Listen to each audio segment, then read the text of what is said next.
Sam, quick Yeah. question.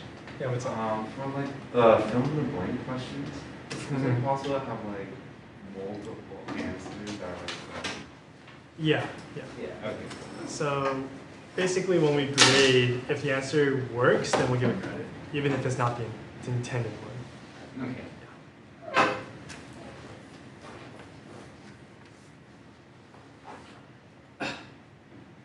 So can we like write range instead of like np.a range? Yeah. Stuff like that we're fine with. Saves me half a second. Like small typos, like forgetting a parentheses or forgetting like a close brace. As long as the intent is pretty clear, it's okay for us. So we're not like trying to make sure you can write down on pencil and paper like super like runnable code because it's not really realistic anyway. So it's more about like whether you have the ideas in there.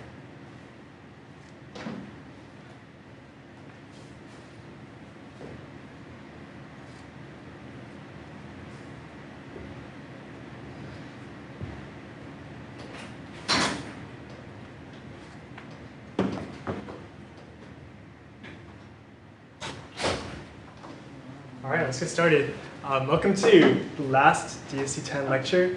Today what we're going to be doing is I'll give a really quick recap of the course.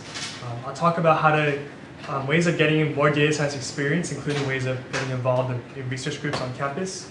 And then I'll leave the rest of the time open like we did on Wednesday for you to review on your own. And we're going to walk around and you can answer any questions you have about practice finals or about past assignments. All right, so as you hopefully know, my first type of the final exam is tomorrow from 11:30 a.m. to 2:30 p.m. Go fix that. So that was left over from last quarter. And again, if you haven't filled out the end of quarter survey yet, I really recommend you do so. And if you've interacted with TA, I do recommend you fill out the TA evaluation because it also helps Shivani get recognized by her department.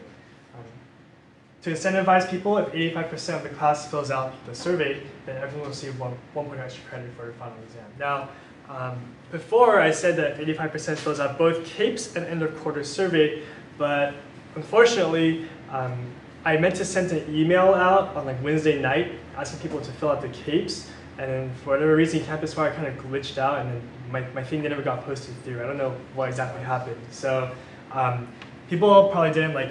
I didn't get to notify people before CAPES closed at 8 a.m. this morning, but I will give extra credit if most people fill out the end of quarter survey instead. So before it was both CAPE and end of quarter survey, and now if the class filled out the end of quarter survey, then everyone gets a point back.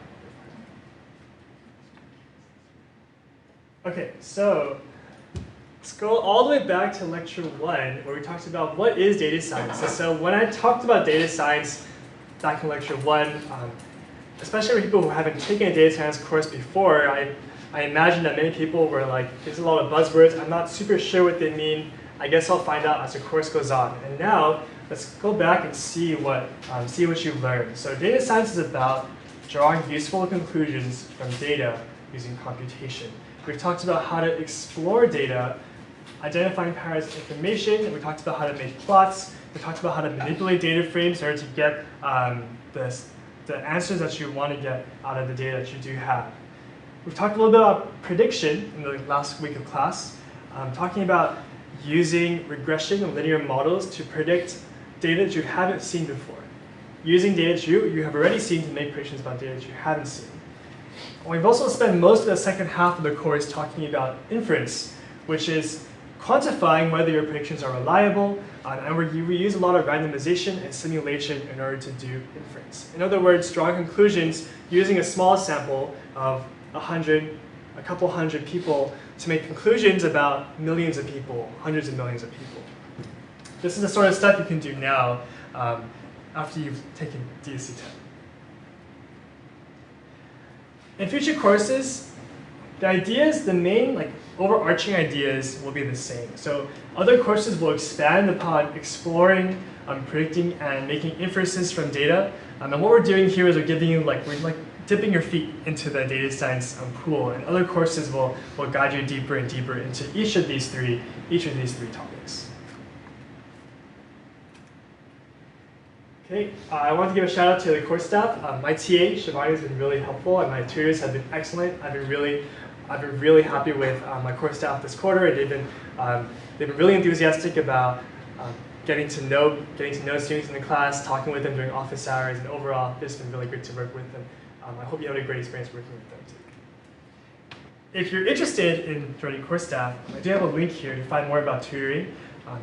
Anyone who's taken the course before and has gotten like a decent grade on the course can apply. And I do encourage you to apply because it's a lot of fun. It's a way for you to kind of see the behind the scenes glimpse of how a course runs and operates, and it also gives you like close contact with other like-minded, enthusiastic people who are interested in data science, and also professors who are interested in teaching data science. So it's a great way to get connected, to meet some people who are interested in data science. And for me, for example, like getting involved in course staff when I was an undergrad kind of like jump-started my career because it introduced me to people I would have never met. It gave me contact with professors who kind of gave me connections to more people, and then it snowballed and snowballed until I ended up here where I am today. And I can still feel the effects of like deciding to join course staff even to this day. So I really recommend it. It's a lot of fun, especially if you enjoy teaching. It's really rewarding to explain a problem and see someone's face and go like, oh, I finally understand it. Okay, let's talk about how to do personal projects. So after DSC 10, unfortunately, I do believe that students, you will lose access to your personal DSC 10's Jupyter Hub server, like maybe I think a quarter or two after its summer ends. So if you take other DSC classes or other classes that use Jupyter Hub, then you'll maintain access to Jupyter Hub. But again, you'll only maintain access for like that window of time where you're taking the course. So if you do want to work on data science projects on your own, then what I do recommend is first you can start off by just investigating some data, but in the long term, eventually you may want to install Jupyter on your own computer. So I have a link on how to install Anaconda, which is basically like what we're using to install the Python and its packages for our Jupyter Hub servers. So if you look at Anaconda, they have an installer there for like different operating systems. If you install it, then you can get Jupyter Notebooks running on your own computer, and you won't need to rely on Jupyter Hub to run your code. Okay. Another suggestion is you may want to download your work from Data Hub if you want to save copies of it. I do believe when you lose access to Data Hub, then you will not be able to get access to those files. Like I think after a certain point, everything just gets wiped for this class, and then they make room for new classes that need to use Jupyter Hub. So if you do want to get copies of your work, you should download it pretty soon after the class ends.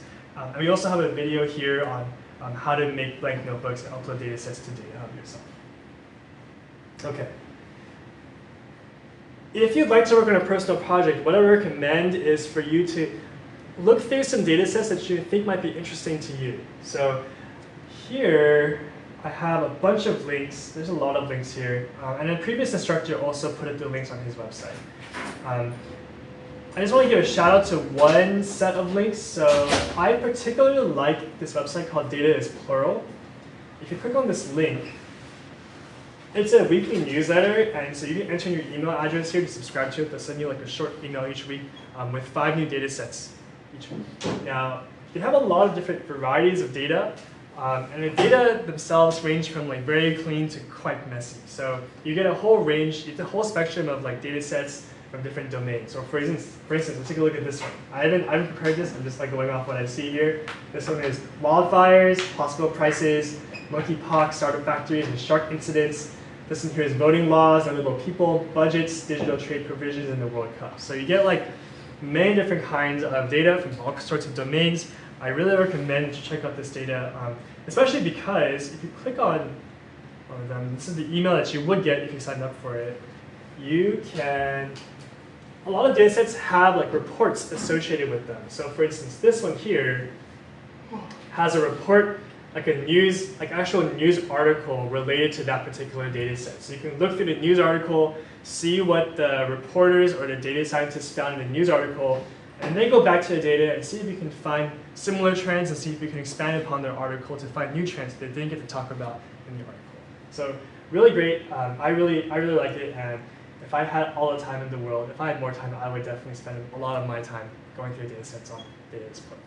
All these data set sources are, I believe, should have many data sets for you to look at. All of them are free, and you can download all the data via CSV format in order to load them into Pandas. All right, here we go. And here's some more data sets. If you want sports, government sources, global development, transportation, music, so on and so forth.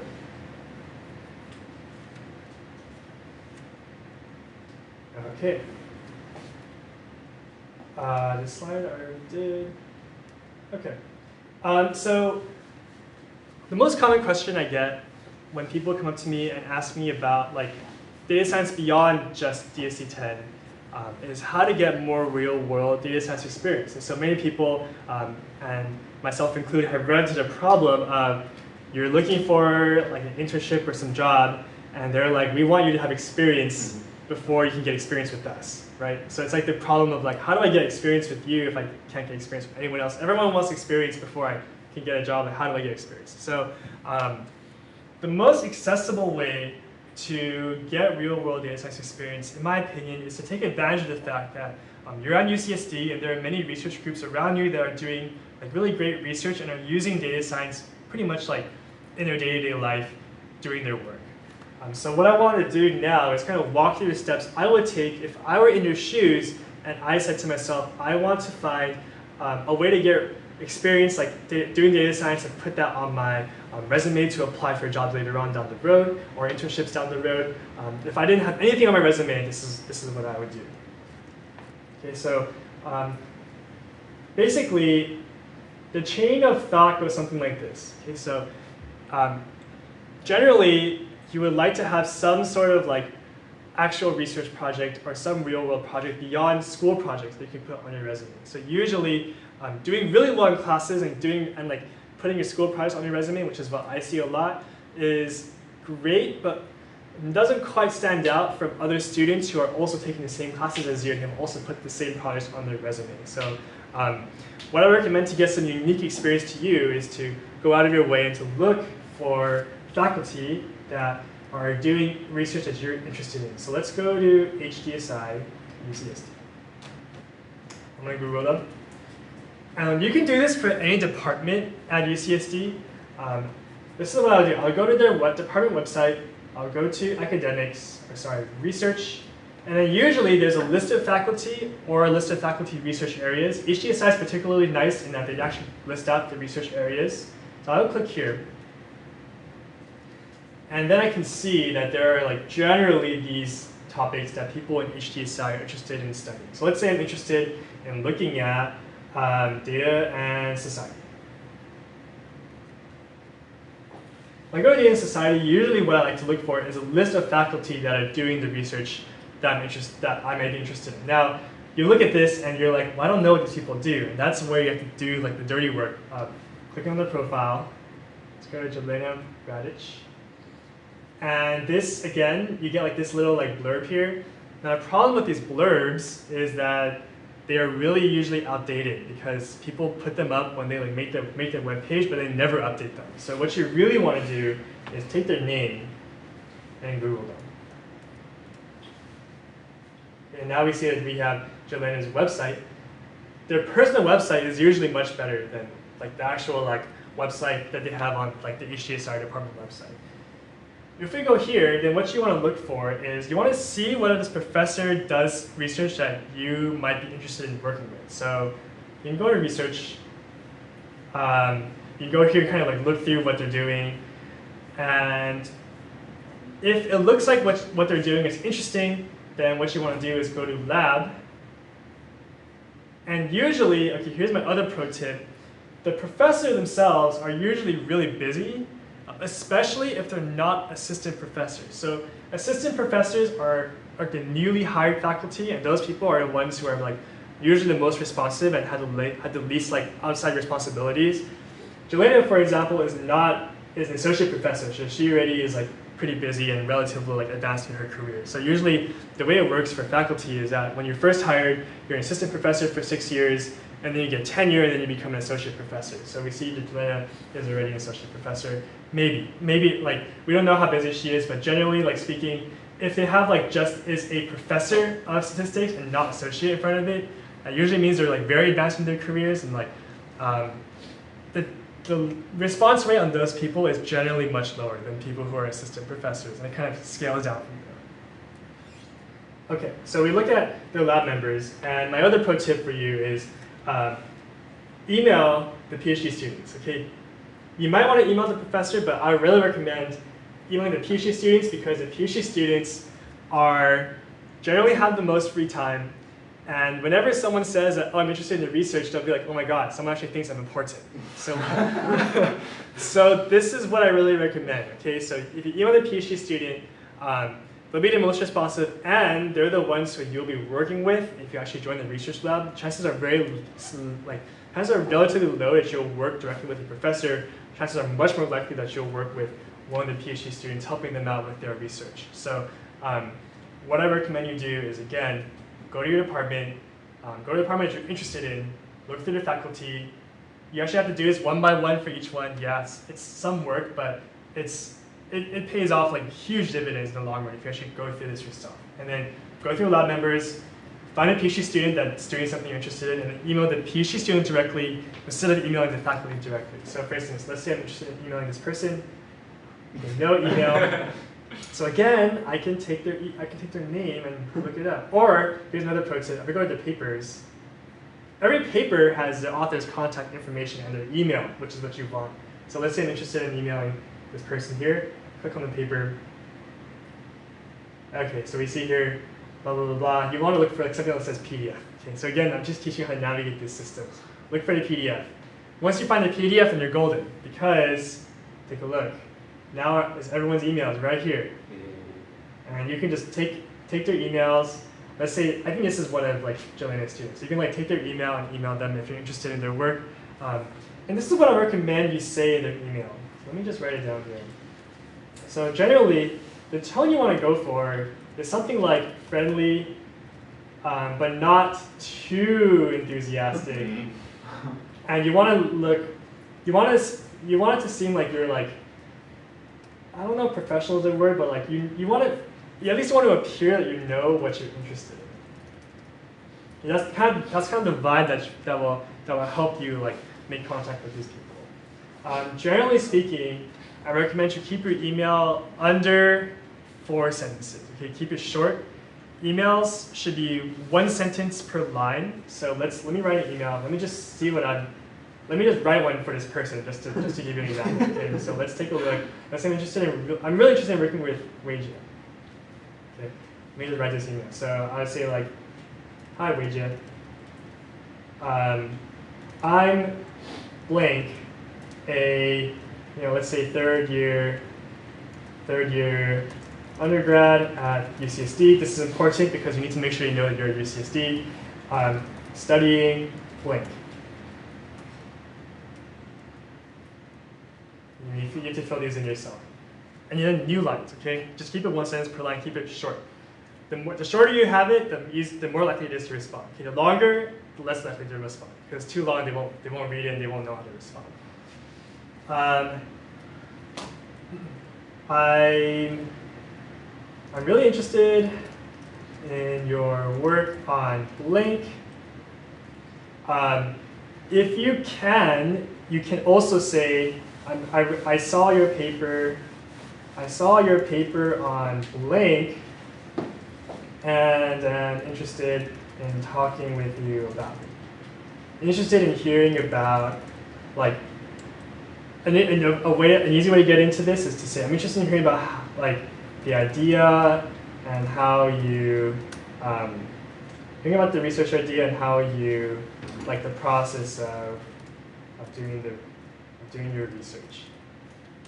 Okay, so 1 sentence introducing yourself, 1 sentence saying why you want to talk to them, and then the last sentence is, would you be open to having a 30-minute chat with me about your work?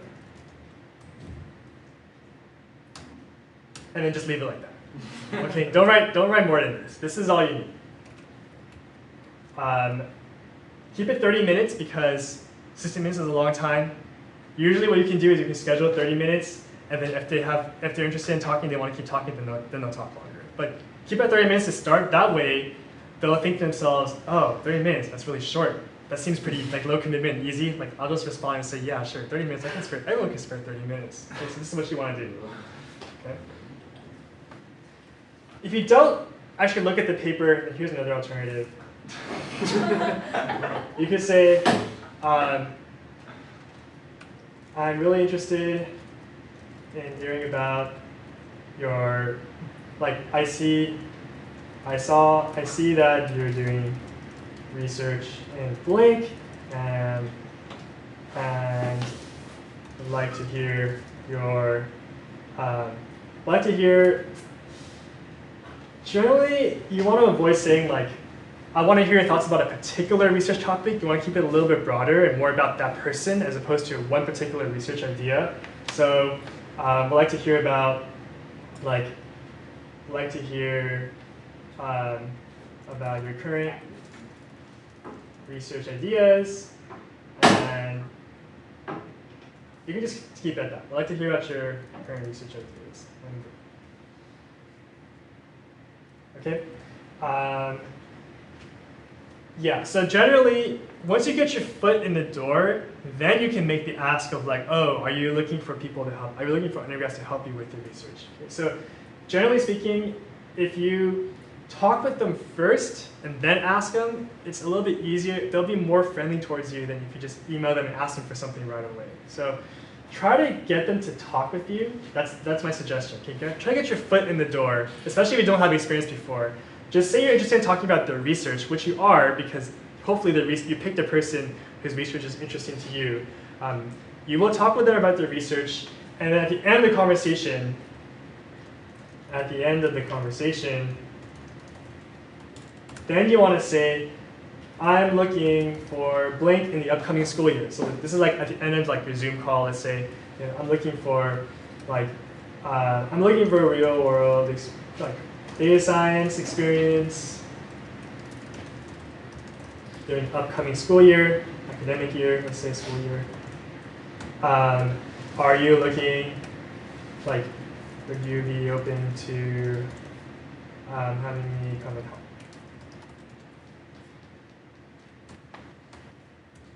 And if not, so if yes, then score, you did it. If not, which is more likely, then you say, okay, thanks for taking the time to chat with me, and then ask, do you know anyone who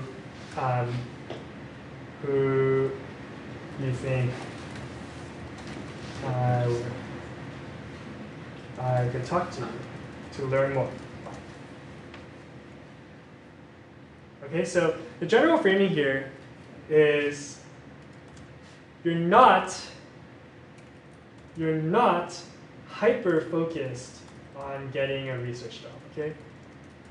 Even though you will be, even though you are realistically, you don't want to come off that way because it makes them seem like, oh, they just want something from you. Generally speaking, you want the tone to be, for your number one priority, the tone is, I'm really interested in the topic, okay? Or I'm really interested in you and your particular work, which is also fine. But because the idea is if you appear really interested in the topic and the work of it, then they'll be like, oh, okay, they're not just wanting something out of me, and also I get to talk to the student about something I'm also personally interested in. We can bond over this topic. Okay, so that's kind of the tone you want to go for, and that's why I don't say here, you know anyone I think I could talk to get a position.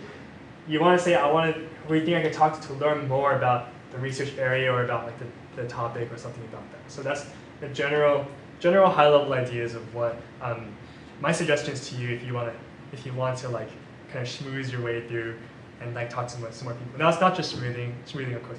These are strategies, but they're strategies that people who are experienced in talking with research people or even in industry will already be using. So people are already doing this, and essentially they learned it from, I don't know where they learned it from because we don't teach it in school for whatever reason, but they learned it from their mentors or people who are older than them who went through the process and kind of helped them guide them through it. But now you know. This is essentially the basic steps of doing this. So if you want, you can actually do this today. If you go through faculty research areas and you find people you want to work with, You can take this email template and you can start emailing people today. I can help you write those emails if you want. Otherwise, I'll leave the time open for you to study for the final and I can answer questions about the final, past finals, like final project, if you had questions about that, and also past assignments. Yeah, it's okay. So we'll leave it open, and I'm happy to walk around and answer any questions that you have.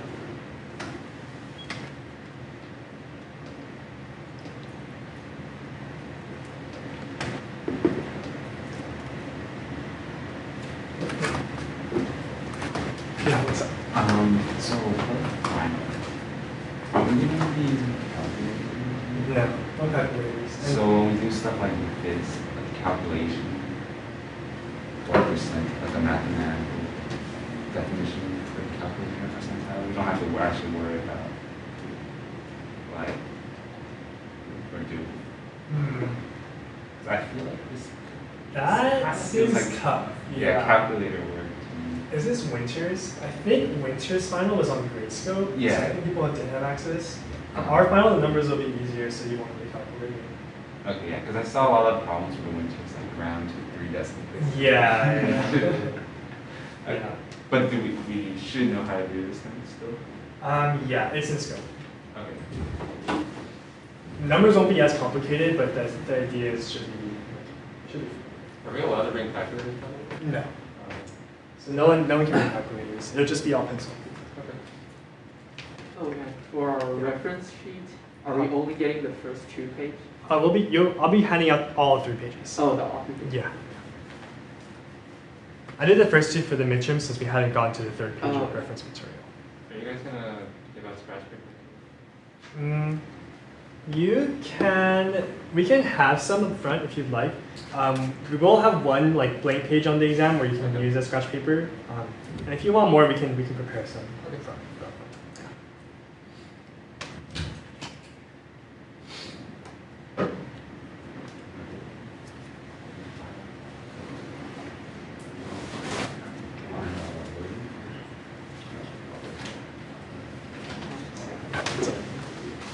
I have a conceptual question.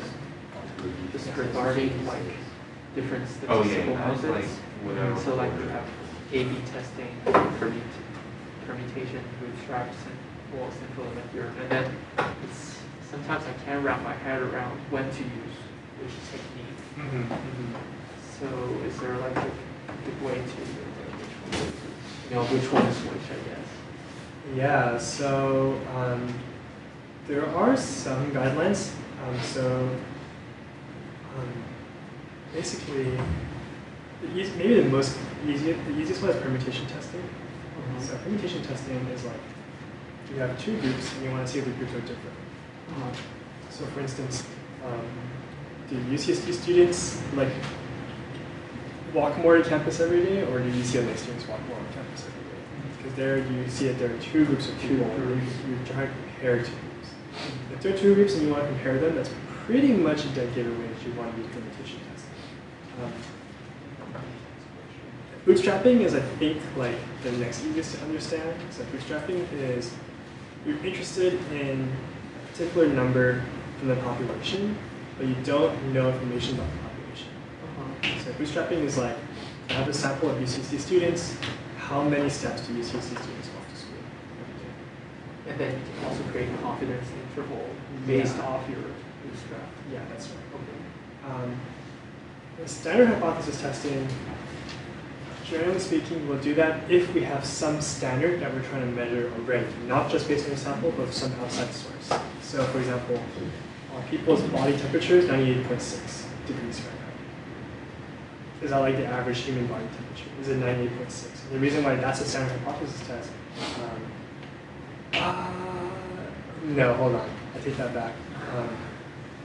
Standard hypothesis test is like, let's say that you want to know, like for example, Mendel's pea plants. You want to test whether 75% of his plants were purple. Because he has like the outside number, like this standard that he wants to look at, then that's a standard hypothesis test because you can simulate according to getting 75%. So that's like when starts they- with this. like Mendel.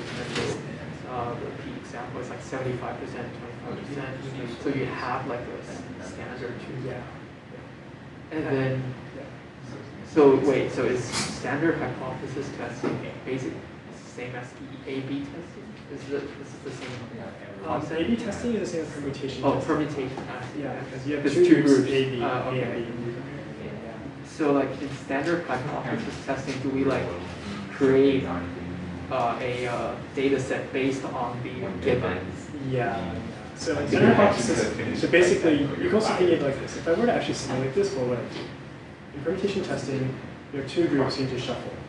With bootstrapping, you need to resample from the sample that you have. Yeah.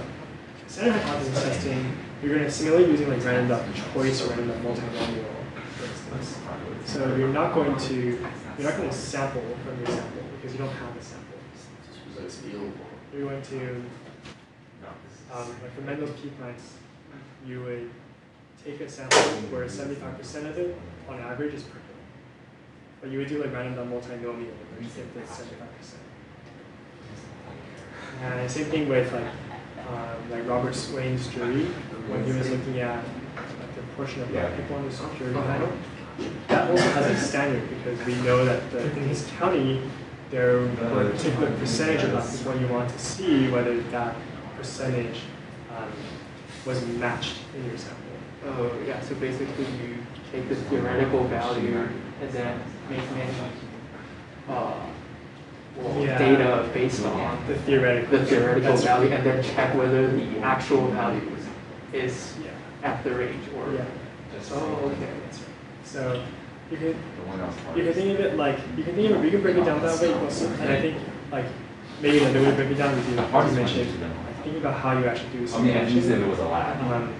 If you were to take a theoretical value and simulate based on the theoretical value, that's standard hypothesis testing. If you need to shuffle the data, then that's permutation testing. And if there is no theoretical value, and you're just trying to figure out what the value is, then that's bootstrapping. Yeah, because when you use Bootstrap, it's because you don't know the actual Yeah, that's right. population data. Yeah, that's right. Oh, and another conceptual, still, it's the total variation distance. Like, I've been seeing it, but then it's just you're kind of forgetting like what it's about and like when to use them and when not to. So Yeah, okay, so total variation distance, we use when there's categories. So here, these two histograms, there are no categories, it's just numbers. and they're distribution of numbers. Yeah. Total variation distance is like, we need to know categories. So for example, like t-shirt sizes, small, medium, and large. How many people wear small, medium, and large? And that's, if you think of it like total variation distance, you need a bar chart. Whereas other statistics, you need a histogram.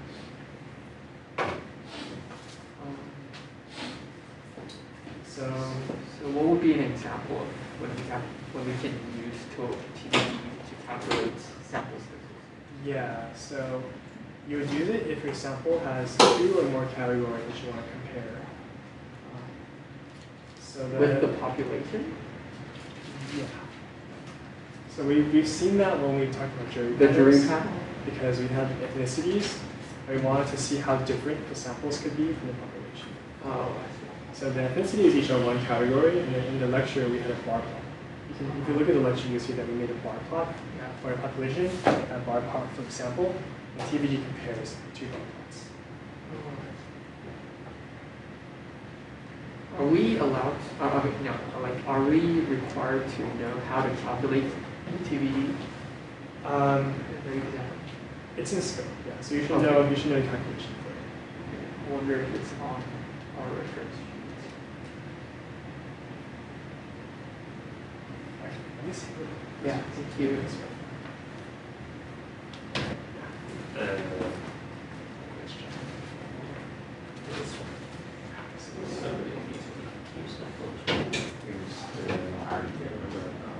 You're right here.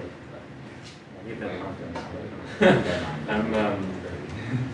So, I guess I'm just asking what the difference is. So it's distribution of sample means. Or no, it's not sample means. But it's a distribution. And her,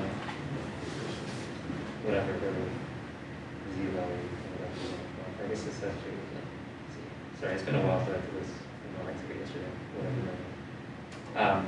I'm guessing I'm just asking what the difference is between these two. Because her observed stat is here, right? Mhm. And it's asking, this is like 1/4 of the area, the history. Yeah.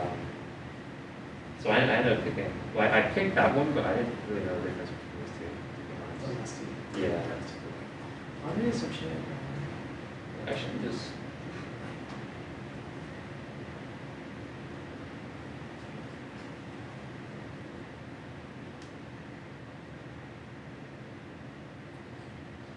Oh, okay. Yeah. So this is the last two is the at least. Right, And I see it, least, but. at least means, so if you say averaging 0.61 exactly, then that's only this far. Oh, that area, Whereas the at cover least, scene. yeah, at least 0.61 is here and all. Okay, that makes sense. Yeah, I was like, that's kind of. That's good question.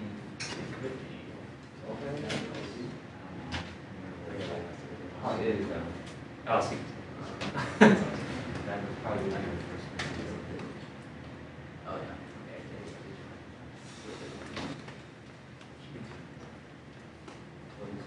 That was time check. Yeah. Oh, yeah.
Interesting. Okay, let me see. Let's look at the data. Because on the first glance, it looks like.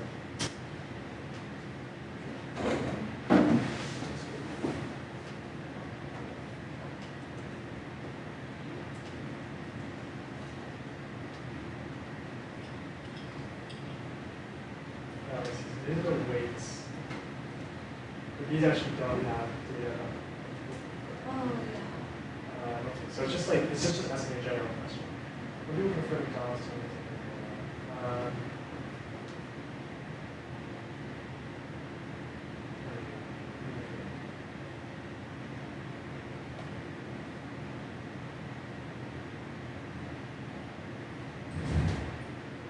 Yeah, so this is a question of proportions. So the idea here is that like, okay, well, first of all, why is it not communication testing? It's because what would the data frame look like for this question? It might look like you might imagine that it would be something like a person, this person A likes McDonald's, person B likes Wendy's, person C likes McDonald's, person D likes McDonald's. Let's see like that. The problem is there's no second column of stuff to shuffle if you're trying to do a communication test. Here the proportion is just 3/4 of people like McDonald's and 1/4 likes Wendy's. But there's no like second column of like, oh, I like McDonald's, and like there's no like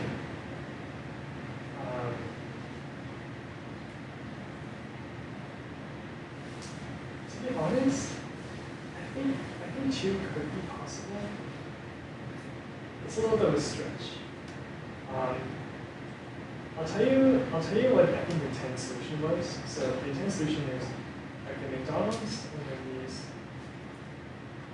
is 50-50. So that means the proportion of people who like McDonald's is 0.5, Wendy's is also 0.5. So it's essentially a coin flip between both people like McDonald's and Wendy's. That's the known hypothesis. The alternative would be like the known hypothesis, like McDonald's has a higher proportion of Wendy's. But because here you can do a coin flip, this is similarly based on like the known hypothesis and not based on a particular sample. So how do you discussion across the hypothesis? So usually when you have the whole It means that you have Ones that can affect you.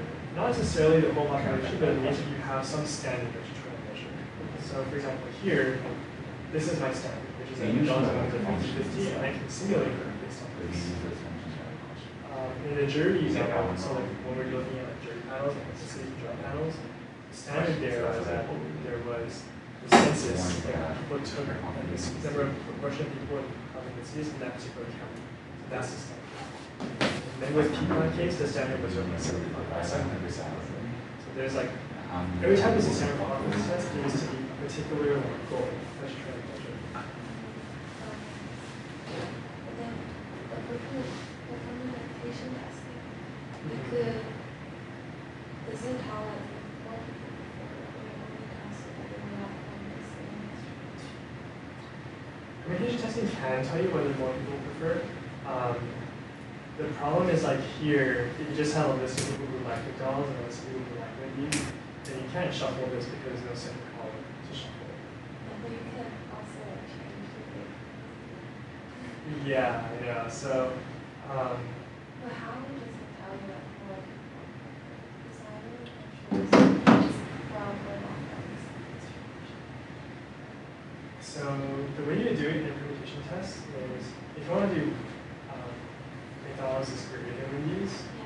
then you don't use the absolute value on your test system. Oh, yeah. You would just do the mean of McDonald's minus the mean of Wendy's, which is I think which you might have done here.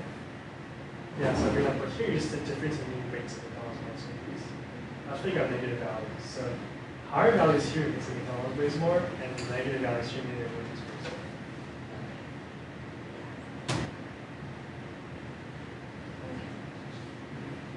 Before the case structure, is it possible to use such a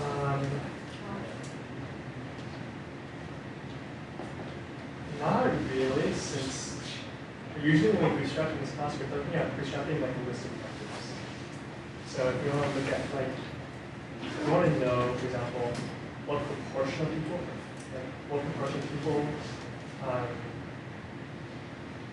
let's say like, we want to know like the average weight of the McDonald's nugget, then we can use a bootstrap. So the bootstrap is generally about one number, and you're trying to find out what that number is, but you don't have a standard to compare that number to. Yeah. You don't have like a set standard. And the reason why, so let's say like, let's see. Yeah, the other trick here is that if the question is just like the weight of McDonald's nugget is above 12 grams, then that's a bootstrap question. Because even though you have like some standard of 12 grams, you can't simulate based on 12 grams. Because there's no, you don't know like, it's like, you can't draw from that distribution. Because it's just 12 grams, but you don't know how much is spread into the distribution. Whereas for proportions, you can use multinomial ways. Yeah, so, yeah, it's pretty tricky. Essentially what I would suggest is look at the standard hypothesis testing examples, and you should notice that all of them have some standard, and pretty much all of them have proportions and not just actual numbers. Okay.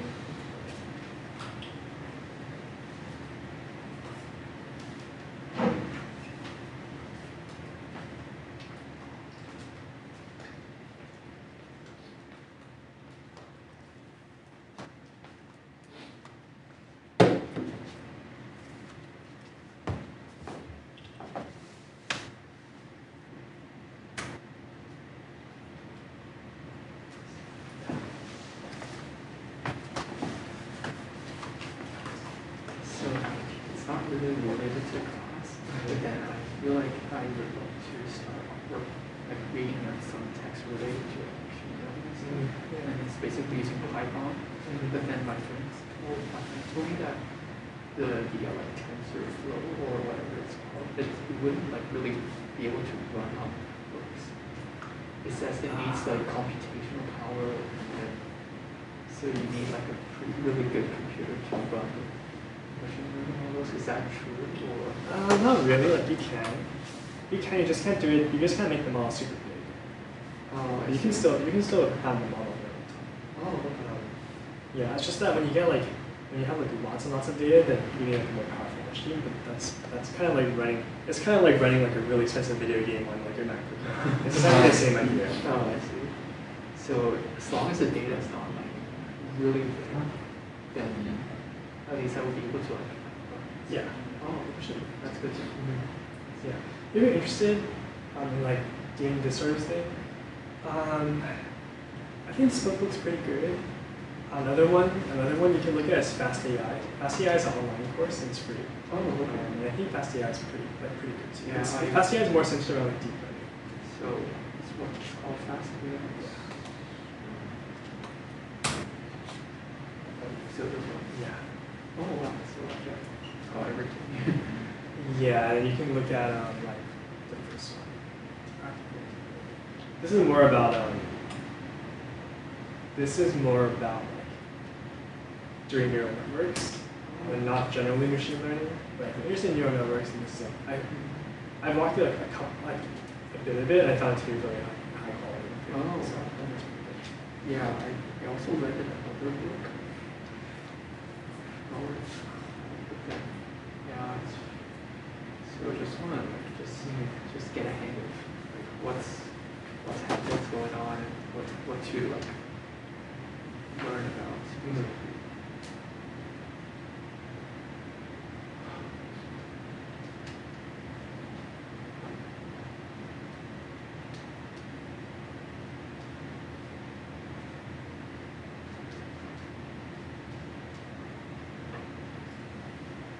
So I also took like class 9, and then like professor gave me some like recommendations for like if you want to, if you're interested in like learning some of the concepts yourself and do some short recommendations. Oh yeah. Yeah, so like, It's like these are like general books. Yeah. Like these are like SQL, and then stats and probability. I heard this book is really hard. Yeah. And oh yeah, these. Yeah. I would say if you already have something you're interested in, you don't need to look. You don't have to read every single book. I mean, yeah, it's Yeah. like it is a really long read. Yeah. Like, pick one that seems pretty good. I think O'Reilly books will be like pretty informal, generally speaking, and a little bit easier to understand. For the which one? O'Reilly books and what Oh, animals. yeah. Yeah. Yeah. And then just start from there and just see how it goes. And then after you like start reading through one, you get to calibrate like automation. Going with this Why don't you question. just have it like, Oh yeah, these two. These are also from You have it.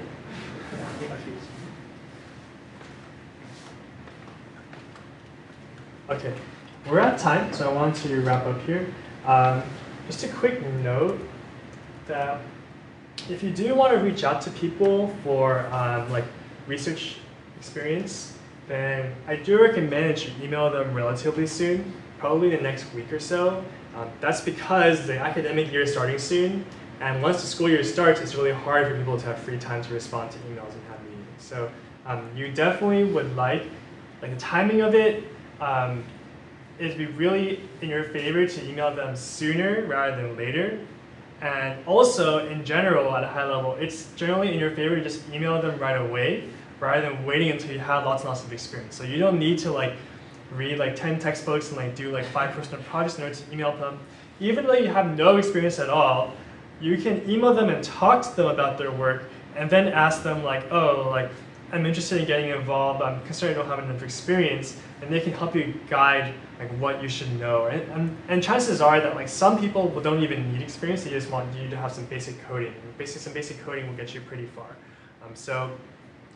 Again, email them sooner rather than later, and it applies in the short term in that you should email them before the school year starts, and also in the long term in that if you email them now, even if they turn you down, next in a quarter or two, if you get more experience and email them again, they'll think to themselves, oh wow, this person is so dedicated, they actually emailed me twice, and then they actually took my suggestions and learned more about data science after talking to me. So they're obviously really interested. I want to give them a chance and have them work with me in my research lab. Okay, so even if you feel like you have no qualifications, it's in your favor to email, and people will always be happy to talk to someone who's enthusiastic about the same things they're enthusiastic about. Okay, so as always, do take this template and go look for people that you're interested in working with. And if you'd like me to help review over any emails, you can just send it to me beforehand, and I can give you a thumbs up. This looks pretty good to send. Just go ahead and go for it.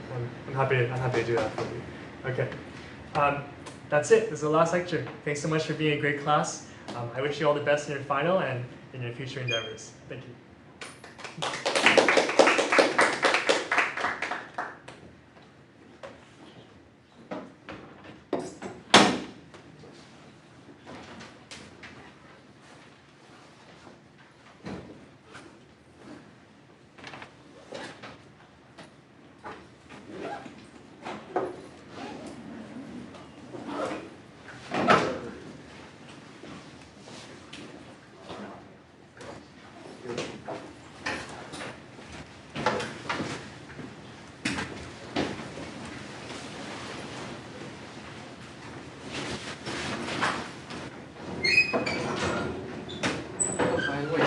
Yeah. Looking from just what we saw, I saw that most lab members are all PhD students. I know. Just what are the odds of they actually getting an undergraduate student to participate in a lab? It varies a lot from lab to lab. Okay. Some labs will have an army of undergrads to help out. Some labs will not. Some labs will not take any at all. So it's essentially you kind of have to play the numbers game. Because apply for every single lab you see. just try to talk to anyone that seems to be doing something you're interested in. That's my recommendation. It doesn't, yeah.